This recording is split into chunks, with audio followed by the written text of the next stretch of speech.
Allahumma inna na'udzubika min ilmin la yanfa' qalbin la yakhsha wa 'amalin la yurfa' wa du'ain la yusma'.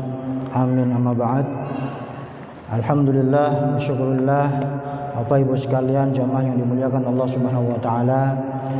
Di malam Kamis ini alhamdulillah kita bisa kembali hadir di majlis ta'lim antara maghrib sampai dengan waktu isya yang insyaallah rutin kita adakan setiap seminggu sekali. Dan tentunya kehadiran kita di sini adalah merupakan nikmat dari Allah Subhanahu wa taala, di mana kita bisa menghadiri salat maghrib berjamaah, kemudian di sela-sela menunggu waktu isya kita bisa bersama-sama untuk mengkaji ilmu agama, dan juga kita niatkan i'tikaf di dalam masjid ini. Tentunya ini tidak semua orang bisa melakukan sebagaimana apa yang kita lakukan pada malam hari ini. Untuk itu kita senantiasa bersyukur kepada Allah Subhanahu wa taala atas nikmat tersebut. Jamaah yang dimuliakan Allah Subhanahu wa taala, pada malam hari ini kita masih mengupas tentang masalah solat, karena memang solat ini adalah merupakan sesuatu yang akan dipertanyakan oleh Allah Subhanahu wa taala ketika kita wafat. Yang pertama kali ditanya adalah berkaitan tentang masalah solat.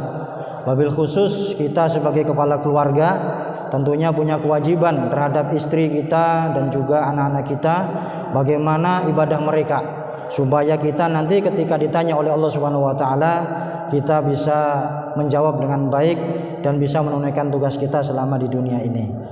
Kitabus shalah hiya aqwalun wa af'alun muftatahatun bit takbir al-makruni bin niyati muhtatamatun bit taslim bi syara'it makhsusah. Kita semuanya sudah biasa membaca tentang pengertian definisi daripada salat ini. Hampir semua kitab fikih memaknai sholat ini dengan hampir semuanya sama. Ya, kalau secara bahasa itu biasanya dikatakan sholat secara bahasa lughatan itu ad-du'a. Ada juga yang mengatakan du'a bi khair, ad-du'a bil khair. Jadi doa, karena memang sholat ini isinya adalah doa kepada Allah Subhanahu wa taala. Maka ketika sholat ini bagaimana kita bisa memaknai setiap apa yang kita baca, supaya apa yang kita lakukan ini memang benar-benar bermakna di hadapan Allah Subhanahu wa taala. Kemudian secara istilah itu aqwalun. Salat itu beberapa ucapan. Jadi ada yang kita baca di situ. Wa af'alun, dan beberapa perbuatan. Muftatahatun, yang diawali dengan bitakbir, dengan takbiratul ihram. Jadi mulai masuk salat itu dimulai dari takbiratul ihram. Al-makrun bin niyah, di mana takbir ini dimulai dengan kita niatkan ketika takbiratul ihram ini. Jadi niat itu ketika takbiratul ihram, bukan sebelum takbiratul ihram. Adapun kenapa biasanya orang-orang itu dia melafadzkan niat usolli fardhul maghribi salasa rakaatin mustaqbilal qiblati adaan lillahi taala. Itu dalam mazhab Syafi'i, karena memang di Indonesia ini rata-rata menganut mazhab Syafi'i, sebenarnya itu untuk membantu perbuatan hati. Jadi lisan ini membantu perbuatan hati bahwa usolli, kita sedang sholat. Sholat apa? Fardhul maghrib, sholat fardu maghrib. Berapa rakaat? Salasa rakaatin, 3 rakaat. Mustaqbilal kiblah, menghadap kiblat. Adaan, dikerjakan dengan pada waktunya lillahi ta'ala, karena Allah Subhanahu wa taala. Jadi dalam mazhab Syafi'i itu disunnahkan melafadzkan niat. Maka biasanya kita ini diajarkan oleh guru-guru kita mulai dari TK, SD sampai kita dewasa, kuliah, itu kita diajarkan niat itu karena memang sebenarnya untuk membantu perbuatan hati ketika kita melafadzkan lafaz takbir ketika sholat itu. Jadi niat itu adanya ketika kita mulai melafadzkan Allahu Akbar. Jadi mulai hamzahnya lafaz Allah sampai ra-nya lafaz akbar. Allah, di sela-sela inilah Allahu Akbar, itulah kita niatkan kita sedang apa di situ. Kalau sholat maghrib berarti sholat maghrib, kalau sholat isya, kalau qobliyah, kalau ba'diyah. Jadi niat itu adanya ketika antara hamzahnya lafal Allah sampai ra-nya lafal akbar. Allahu Akbar. Disitulah niat kita selipkan di dalam hati kita. Al-makruni bin niyah muhtatamatun bit taslim, dan sholat itu diakhiri dengan salam. Tapi salam yang pertama nanti dibahas, bukan salam yang kedua. Karena salam yang pertama ini rukun. Sementara salam yang kedua ketika sholat itu hukumnya sunnah. Artinya kalau misalkan kita salam pertama assalamualaikum warahmatullah kemudian batal, maka sudah sah sholatnya. Nah ini, jadi aqwalun wa af'alun muftadahatun bitakbir. Jadi ucapan dan perbuatan yang diawali dengan takbiratul ihram, yang disertai dengan niat di dalamnya ketika takbir tadi, muhtatamatun bitaslim, dan diakhiri dengan salam bisyara itu maksusah, dengan syarat-syarat tertentu.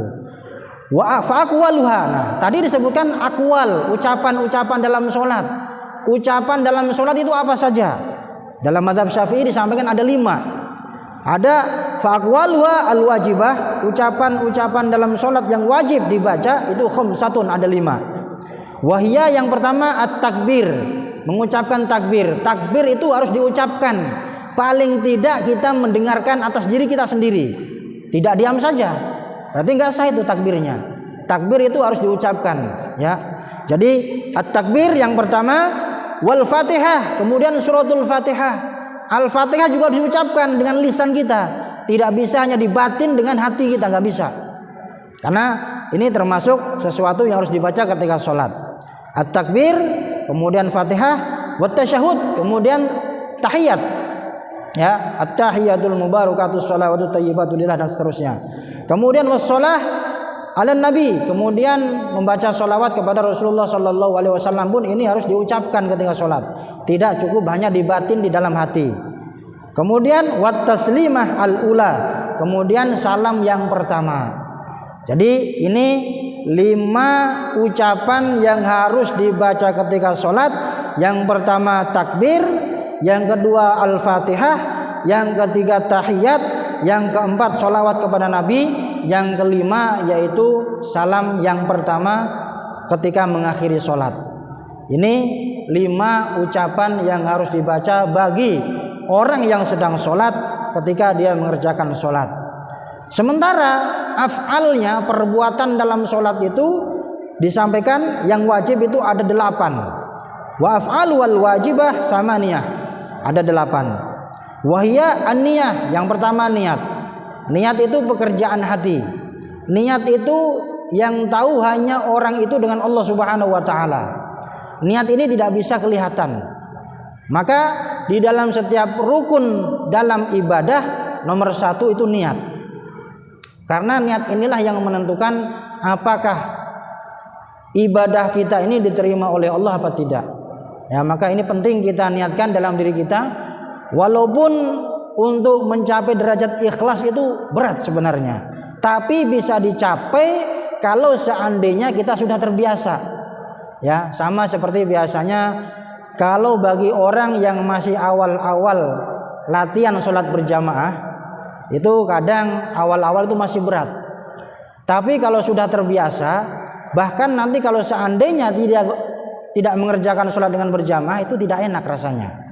Nah, jadi artinya apa? Ikhlas ini memang berat, tapi tidak mustahil untuk dicapai bagi seseorang untuk sampai derajat ikhlas ini.